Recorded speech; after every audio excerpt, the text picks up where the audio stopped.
Hello friends, welcome back to my channel. My name is Shivani और आज हम discuss करने वाले हैं ह्यूमन रिसोर्स मैनेजमेंट की नेक्स्ट वीडियो। ये एक पूरी सीरीज़ है जिसमें आपके सारे टॉपिक्स कवर होंगे ह्यूमन रिसोर्स मैनेजमेंट से रिलेटेड। तो चलिए स्टार्ट करते हैं। हम थे यूनिट नंबर 5 पे, चैप्टर नंबर था 13 और एम्प्लॉयर और एम्प्लॉय का रिलेशनशिप के बारे में हम समझ रहे थे कि इसके फीचर्स क्या हैं, इसके एडवांटेजेस क्या हैं, डिसएडवांटेजेस क्या हैं और ज़रूरत क्यों है। उसके बाद हम इस टॉपिक पे थे causes of poor employer and employee relationship. ऐसे कौन से कारण हैं जिससे ये जो रिलेशनशिप है एम्प्लॉय का और एम्प्लॉयर का, ये जो रिलेशनशिप है बहुत ख़राब हो जाता है। उसके क्या क्या कारण हो सकते हैं? तो सबसे पहला कारण हो सकता है इकोनॉमिक रीज़न। तो इकोनॉमिक कॉज हो सकता है। अब यहाँ एक्सप्लेनेशन दी गई है कि क्या क्या इकोनॉमिक कॉज में कौन से ऐसे कॉज हो सकते हैं जिससे ये रिलेशनशिप ख़राब हो सकता है। लो पे, मतलब जो सैलरी दी जा रही है एम्प्लॉय को वो कम हो। पुअर वर्किंग कंडीशन, जो वर्किंग कंडीशन है जहाँ पर वर्क कर रहे हैं वो कंडीशन जो है बहुत ज़्यादा पुअर हो। फिर आता है अनफेयर वेजेस, वही सेम कि जो वेजेस हैं वो कम दी जा रही हो एम्प्लॉय को। फिर आता है लैक ऑफ ग्रोथ, उसमें जो एम्प्लॉय का ग्रोथ प्रोस्पेक्टिव है वो ग्रोथ प्रोस्पेक्टिव ना हो, वहाँ पर एम्प्लॉय कंपनी में ग्रोथ अच्छे से ना कर पाए। तो ये रीज़न हो सकते हैं, एक इकोनॉमिक रीज़न जो कि एम्प्लॉय और एम्प्लॉय का रिलेशनशिप जो है वो ख़राब कर सकते हैं। दूसरा आता है ऑर्गेनाइजेशनल रीज़न। जो ऑर्गेनाइजेशनल कॉजेज़ होते हैं उसका होता है कि बैड कम्युनिकेशन, अच्छे से कम्युनिकेट नहीं हो पा रही है कोई भी डिसीजंस, कोई भी पॉलिसी, कोई रूल, एम्प्लॉयर एम्प्लॉय को अच्छे से कम्युनिकेट नहीं कर पा रहा है, तो वो बैड कम्युनिकेशन एक रीज़न हो सकता है उनके रिलेशनशिप ख़राब होने का। फिर आता है इग्नोरिंग यूनियन। जो यूनियन बनी होती है, यूनियन हेल्प करती हैं वर्कर्स की, एम्प्लॉय की, ताकि वो सस्टेन कर सकें, अपने जो राइट्स के लिए लड़ सकें, तो यूनियन उसके लिए बनाई जाती हैं। तो अगर एम्प्लॉयर जो है यूनियंस को ही इग्नोर करेगा तो वो एम्प्लॉय से कैसे अच्छे से रिलेशनशिप बना पाएगा। फिर आता है ब्रेकिंग एग्रीमेंट। जो एग्रीमेंट्स एम्प्लॉयर ने करे होते हैं एम्प्लॉय से कि वो आपको 8 आवर्स का जो है 8 आवर्स तक काम कराएगा पर डे और बीच में वो ब्रेक भी देगा, बट वो जो एग्रीमेंट उसने किया होता है वो समटाइम्स वो कंपनी के प्रॉफिटेबल देखने के चक्कर में, कि कंपनी का प्रॉफिट देखने के लिए वो एम्प्लॉय से 10 आवर्स भी काम करा लेता है। तो ये क्या होता है, यहाँ जो एग्रीमेंट था वो ब्रेक हो रहा है इनका। जो इन्होंने पहले एग्रीमेंट किया था जिस पे दोनों एग्री थे कि हाँ हम 8 आवर्स काम करने के लिए एग्री हैं, इतना पे मिलेगा, तो उस हिसाब से वो 10 आवर्स कराएगा तो उसके लिए लो पे मिल रहा होगा उनको। तो ये रीज़न हो सकता है एम्प्लॉयर और एम्प्लॉय का रिलेशनशिप ख़राब होने का। फिर आता है सोसाइटल। इसके अंदर जो मशीन होती हैं वो डोमिनेटेड वर्क होता है, मतलब वो मैनुअल वर्क कम होता है और मशीन से ज़्यादा कराने लगते हैं काम। तो इसमें क्या होता है, एम्प्लॉय जो है वो अपने आप को फील करता है कि उसकी ऑर्गेनाइजेशन में रिक्वायरमेंट नहीं है, वर्कर फील करता है कि उसकी उस कंपनी में, इंडस्ट्री में रिक्वायरमेंट नहीं है, तो वो मशीन से ही काम करा रहे हैं, तो सारा काम जो होता है वो मशीन डोमिनेटेड होने लगता है। ये कारण हो सकता है उन दोनों का रिलेशनशिप ख़राब होने का। फिर आता है ब्रेकअप ऑफ फैमिली सपोर्ट। जो उनका फैमिली सपोर्ट है कि जो एम्प्लॉई है वो अपने सारे एम्प्लॉयज़ की फैमिली का भी अच्छे से सपोर्ट करता है कि अगर फैमिली में उसको कहीं जाना है तो वो उसके लिए भी एग्री हो जाता था। बट अगर वो इस चीज़ को ब्रेक कर देता है कि वो फैमिली के लिए भी उसको सपोर्ट नहीं करता है, तो ये भी एक दोनों का रिलेशनशिप ख़राब करने का एक कॉज हो सकता है। फिर आता है स्ट्रेस। स्ट्रेस की वजह से भी जो है वो अच्छे से एम्प्लॉय काम नहीं कर पाएगा और एम्प्लॉयर उससे फिर नाराज़ होगा, तो इस वजह से उनका जो है रिलेशनशिप जो है अच्छे से इस्टेब्लिश नहीं हो पाएगा। फिर आता है साइकोलॉजिकल में जॉब सिक्योरिटी नहीं होती। तो जॉब सिक्योरिटी नहीं होती तो एम्प्लॉय अच्छे से वर्क नहीं कर पाता, अपने अच्छे से आउटपुट नहीं दे पाता।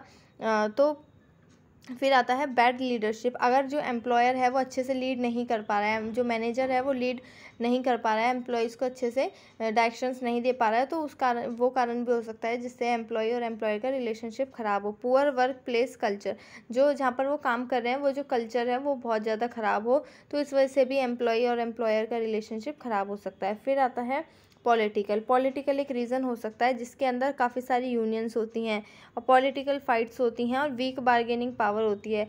जिस तरीके से ऐसा भी हो सकता है कुछ ऐसी पॉलिटिकल पावर हो या फिर पॉलिटिकल प्रोस्पेक्टिव में हम देखा जाए तो कुछ ऐसे लीडर्स होते हैं जो किसी इंडस्ट्री को ज़्यादा फेवर करते हैं, तो उस तरीके से भी एम्प्लॉय इस चीज़ से एग्री नहीं है, बट एम्प्लॉयर जो है वो अपने जो पॉलिटिकल प्रेशर है उस अकॉर्डिंग वर्क करवा रहा है अपने एम्प्लॉय से, तो इस तरीके से भी दोनों का रिलेशनशिप ख़राब हो सकता है पॉलिटिकल वे में। फिर आता है standards for establishing good employer and employee relationship. तो ऐसे कौन से स्टैंडर्ड्स होने चाहिए, जो हमने पहले भी पढ़े थे कि फंडामेंटल्स ऐसे कौन से होने चाहिए जिससे ये रिलेशनशिप बहुत अच्छे से इस्टेब्लिश हो पाए। तो ऐसे कौन से स्टैंडर्ड्स हैं, मतलब ऐसे कौन से रिक्वायरमेंट है जो कि ये इस्टेब्लिश कर सकती है एक अच्छा रिलेशनशिप एम्प्लॉयर एम्प्लॉयर के बीच में। फर्स्ट आता है गुड HR पॉलिसी। जो ह्यूमन रिसोर्स पॉलिसी है वो अच्छी होंगी, मतलब रूल्स होगा, सैलरी कितनी देनी है, प्रमोशन किस टाइम होगा, कितने इयर्स का एक्सपीरियंस चाहिए होगा, तब वो पर्सन है जो है प्रमोशन ले सकता है। ये सब पहले से ही रूल होंगे इसके, तो वो अच्छी पॉलिसीज़ होंगी। तो एम्प्लॉयर और एम्प्लॉय को इसके बीच में कॉन्फ्लिक्ट करने की ज़रूरत नहीं है, क्योंकि वो ऑलरेडी मेंशन्ड होगा रूल्स में। फिर आता है ट्रांसफ़र कब हो सकता है, ट्रांसफ़र के क्या क्या क्राइटेरिया हैं, ये सब क्लियर होना चाहिए और फेयर भी होना चाहिए। ये नहीं कि जब मन करा किसी का भी ट्रांसफ़र कर दिया, जो उसके फेवरेट है उनको उनका ट्रांसफ़र नहीं किया, जो फेवरेट है उनका प्रमोशन कर दिया। तो इस तरीके से ऐसे नहीं होना चाहिए, कि क्लियरली मेंशन होना चाहिए। अगर आप 1 ईयर ऑर्गेनाइजेशन में वर्क कर चुके हैं तो आपकी जो है आपको प्रमोट कर दिया जाएगा, आपका प्रमोशन हो जाएगा और सैलरी भी इंक्रीज़ हो जाएगी आपकी। तो ये क्लियरली मेंशन होना चाहिए और फेयर होना चाहिए, सबके लिए एक जैसा होना चाहिए। फिर आता है एवरीवन, इसके अंदर इंक्लूड होने चाहिए, मतलब स्टाफ भी इंक्लूड होना चाहिए और यूनियन के जो लीडर्स हैं वो भी इसके अंदर इंक्लूड होने चाहिए। उसके अलावा सबको ये पॉलिसीज़ पता होनी चाहिए, ये जो पॉलिसीज़ हैं ये अच्छे से स्टाफ को पता होनी चाहिए और उनके यूनियन लीडर्स को भी अच्छे से ये पॉलिसीज़ पता होनी चाहिए। फिर आता है ये जो रूल्स हैं ये अप्लाइड होने चाहिए इक्वली और ट्रांसपेरेंटली, मतलब सब पे इक्वली अप्लाई हो और ट्रांसपेरेंटली हो, मतलब सबको ये रूल्स अच्छे से पता हों।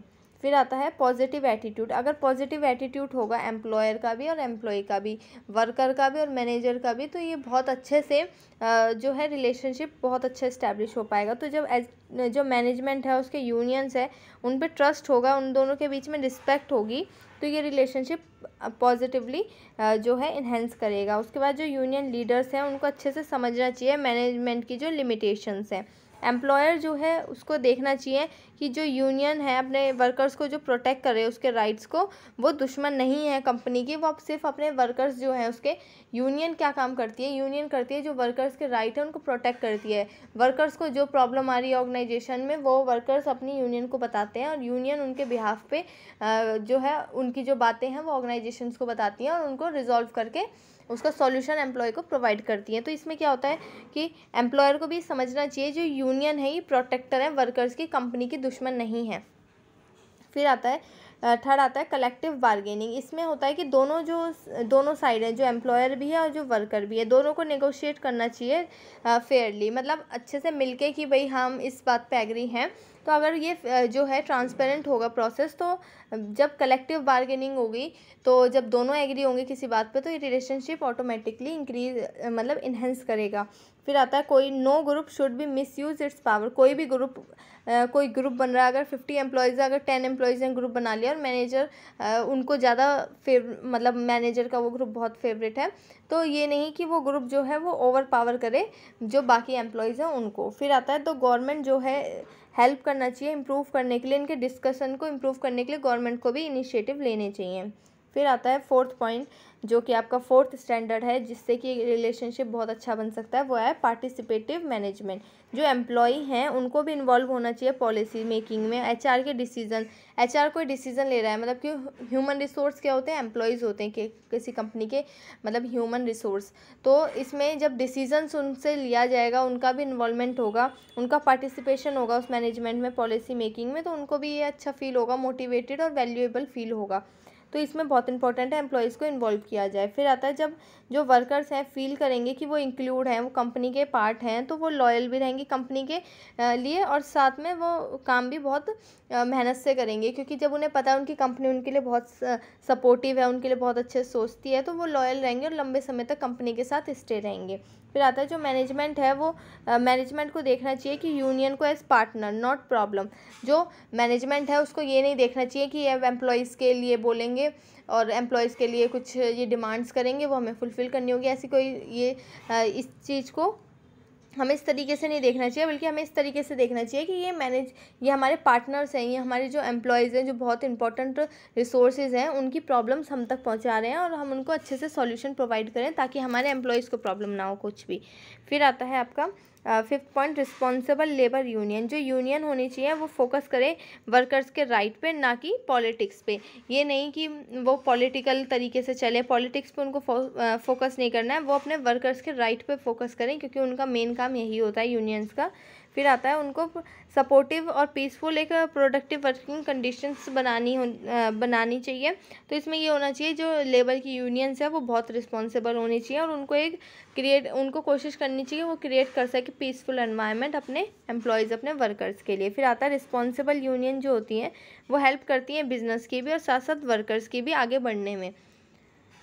फिर आता है सिक्स पॉइंट आपका वर्कर्स वेलफेयर। अब वर्कर्स का भी वेलफेयर होना चाहिए। जो कंपनी होती है उसको अपने एम्प्लॉयज़ का बहुत ध्यान रखना चाहिए, उनको फेयर सैलरी प्रोवाइड करनी चाहिए, उनको सेफ़ वर्किंग कंडीशन देनी चाहिए।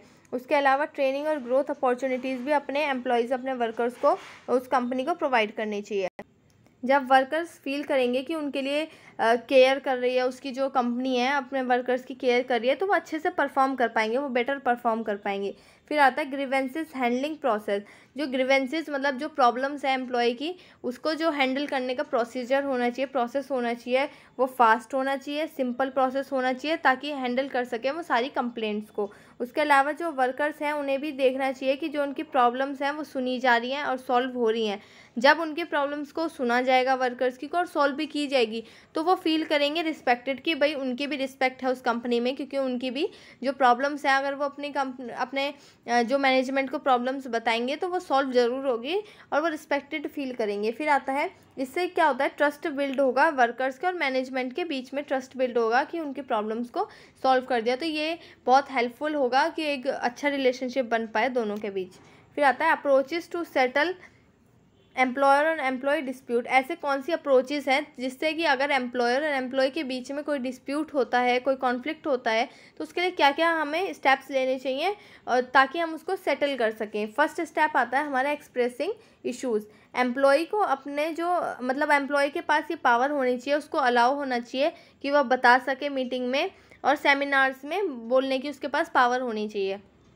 फिर आता है मैनेजर सुने और ट्राई करे कि वो सॉल्व कर सके प्रॉब्लम्स को जल्द से जल्द डिपार्टमेंट लेवल पे ही। ये नहीं कि वो अपर लेवल पे पहुंच जाए, इससे पहले ही मैनेजर को ट्राई करना चाहिए कि वो अपने एम्प्लॉयज़ की प्रॉब्लम को सुने। और सबसे पहला तो काम यही है कि जो एम्प्लॉय और एम्प्लॉय के बीच में डिस्प्यूट ना हो, और अगर होता है तो उसको सेटल किया जाए। किस तरीके से जो इशू हो रहा है उनको उसको अच्छे से सुन के, अगर उसको अच्छे से सुनेगा तो प्रॉब्लम को अच्छे से मैनेजर सॉल्व कर पाएगा जल्द से जल्द। अगर नहीं कर पाता है तो वो अपर लेवल तक जाएगी, तो इससे बहुत ज़्यादा डिस्प्यूट क्रिएट हो जाएगा। तो एम्प्लॉय के पास भी पावर होनी चाहिए कि वो मीटिंग में अच्छे से अपनी मीटिंग्स और सेमिनार जो होते हैं उसमें अच्छे से वो बोल पाए। फिर आता है निगोशिएशन। निगोशिएशन का मतलब होता है जब एम्प्लॉई और एम्प्लॉयर के रिप्रेजेंटेटिव्स मिलते हैं, डिस्कस करते हैं और सॉल्व करते हैं इन इश्यूज़ को। इसमें क्या होता है, जो एम्प्लॉय के एम्प्लॉय के रिप्रेजेंटेटिव हैं वो कौन होते हैं, यूनियन होता है। जो सारी एम्प्लॉई जो होते हैं, वर्कर्स जो होते हैं, उनको रिप्रेजेंट कर रही होती है यूनियन, और एम्प्लॉयर जो होता है उसके रिप्रेजेंटेटिव होते हैं वो बात करते हैं। ये नहीं कि अगर एक कंपनी में 5000 एम्प्लॉयज़ हैं तो वो सब अपने अपने प्रॉब्लम्स डिस्कस करेंगे, ऐसा नहीं है। वो सब अपनी प्रॉब्लम्स को यूनियन को बता देंगे। अब यूनियन उसका एक कंक्लूजन उसको शॉर्ट में निकाल के कि जो जो कॉमन प्रॉब्लम्स है उसको एक जगह करके उसका क्या सॉल्यूशन हो सकता है वो डिस्कस करेगी, निगोशिएट करेगी। जो आपके एम्प्लॉयर के रिप्रेजेंटेटिव्स हैं उनके साथ, कंपनी के साथ डिस्कस करेगी और फिर आपको सॉल्व करके देगी वो इश्यूज़ को।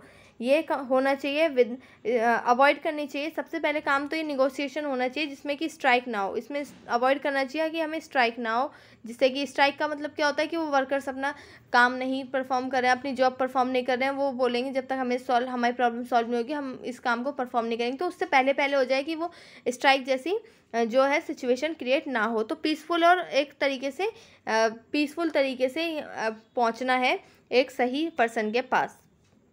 फिर आता है third step, instruction from the government. अब मिनिस्ट्री जैसे लेबर मिनिस्ट्री है, मिनिस्ट्री ऑफ लेबर है, जो ऑर्गेनाइजेशन है वो कंसीडर करना चाहिए डिमांड को सीरियसली। जो मिनिस्ट्री मतलब जो गवर्नमेंट इंस्ट्रक्शन दे रही है कंपनी को, ऑर्गेनाइजेशन को, तो उससे जो उसमें डिमांड दी गई है उसको सीरियसली एड्रेस करना चाहिए और समझना चाहिए, उसको कंसीडर करना चाहिए। फिर आता है वो सजेस्ट करते हैं एक्सेप्ट करो कि जो प्रैक्टिकल रिक्वेस्ट है अवॉइड करती हैं जो कॉन्फ्लिक्ट हैं आपके। तो इसके अंदर क्या सजेशंस होते हैं, जो ये मिनिस्ट्री जो गवर्नमेंट जो है वो इंस्ट्रक्शन देती है हर कंपनी को, हर ऑर्गेनाइजेशन को, उसके अंदर कुछ ऐसे प्रैक्टिकल रिक्वेस्ट होती हैं जो कि हमें हेल्प कर सकती हैं कॉन्फ्लिक्ट को सॉल्व करने में। फिर आता है लेसर यूनियनिज्म। इसमें क्या होता है, गवर्नमेंट प्रेफर करती है कि एक यूनियन हो एक डिपार्टमेंट पर, जिससे कि डिसीज़न जो है बहुत ईजिली लिया जा सके। अगर कम यूनियन होगी तो हम अच्छे से डिसीजंस तक पहुंच पाएंगे, फास्टर डिसीजंस पे पहुंच पाएंगे। अगर बहुत सारी यूनियन से कोई प्रॉब्लम लेके आ रही है, किसी का पॉइंट ऑफ व्यू कुछ है, किसी का कुछ है, तो इस वजह से जो है यूनियंस में आपस में जो है कोऑर्डिनेशन नहीं होगा, तो डिसीजंस जो है वो डिले होंगे। तो एक ही यूनियन हो, कम यूनियन होगी तो गवर्नमेंट ये प्रेफर करती है तो एक डिपार्टमेंट पे एक यूनियन हो तो अच्छे से डिसीजंस को लिया जाएगा, अच्छे से डिस्कशन हो पाएगा और फिर उसका डिसीजन भी फास्ट लिया जाएगा। उसके बाद आता है आपका अंडरस्टैंडिंग एम्प्लॉयर लिमिटेशन। सबसे पहले तो ये बहुत ज़रूरी है कि जो एम्प्लॉयर है, जो कंपनी है, वो भी एक पर्सन है, मैनेजर एक पर्सन है, वो सिर्फ अपनी मर्जी के अकॉर्डिंग नहीं परफॉर्म कर सकता, उसकी भी कुछ लिमिटेशंस हैं, उसको भी कंपनी की तरफ से ऑर्डर्स हैं, इंस्ट्रक्शंस है, रूल, उसके पास भी एक रूल बुक है कि आपको इस तरीके से परफॉर्म करना है। तो जो एम्प्लॉयज़ हैं उनको अवेयर होना चाहिए कि फाइनेंशियल लिमिटेशन होती है एम्प्लॉयर की भी। ये नहीं कि भाई वो आपका सैलरी एकदम से इंक्रीज़ करता जाए बार बार, उसकी भी एक लिमिटेशन है, उसकी भी एक फाइनेंशियल लिमिटेशन है कि उसको भी कंपनी से वो चीज़ अप्रूव करानी होती है अपने एम्प्लॉयज़ के लिए कि उनको कितना पे किया जाए। तो इस तरीके से ये हेल्प करता है उनको रियलिस्टिक डिमांड बनाने में। अगर एम्प्लॉय अच्छे से समझ जाएगा, अवेयर होगा कि भाई उसका एम्प्लॉय अभी इतनी बढ़ा सकता है सैलरी, उसके बाद उनका एम्प्लॉयर जो है नेक्स्ट ईयर थोड़ा सा और इंक्रीमेंट कर सकता है, उसकी फाइनेंशियल लिमिटेशन जो है थोड़ी सी इंक्रीज़ हो सकती है। तो इससे क्या होगा, रियलिस्टिक डिमांड्स क्रिएट होंगे और अननेसेसरी जो स्ट्राइक हैं वो भी अवॉइड कर पाएंगे जो है वर्कर्स।